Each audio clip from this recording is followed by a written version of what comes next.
অন্তর্বর্তী সরকারকে আগামী ডিসেম্বরের মধ্যে জাতীয় নির্বাচন দিতে হবে এবং অযথা সময়ক্ষেপণ করা চলবে না বলে উল্লেখ করেছেন চট্টগ্রাম দক্ষিণ জেলা বিএনপির আহ্বায়ক আলহাজ ইদ্রিস মিয়া।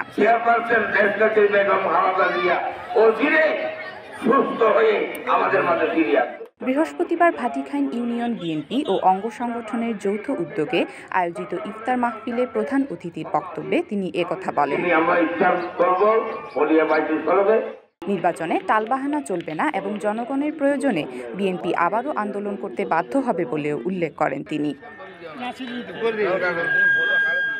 ভাটিখাইন ইউনিয়ন বিএনপির সাবেক সাধারণ সম্পাদক লোকমান হাকিম এর সভাপতিত্বে এবং তরুণ দলের কেন্দ্রীয় যুগ্ম সম্পাদক সোহেল সওদাগরের পরিচালনায় অনুষ্ঠানে বিশেষ অতিথি হিসেবে উপস্থিত ছিলেন রেজাউল করিম নেসার। এছাড়াও বিএনপির অন্যান্য নেতাকর্মীগণ মাহফিলে অংশ নেন। রনিকান্তি দেবের তথ্যচিত্রে desk report, CTG news, Chittagong.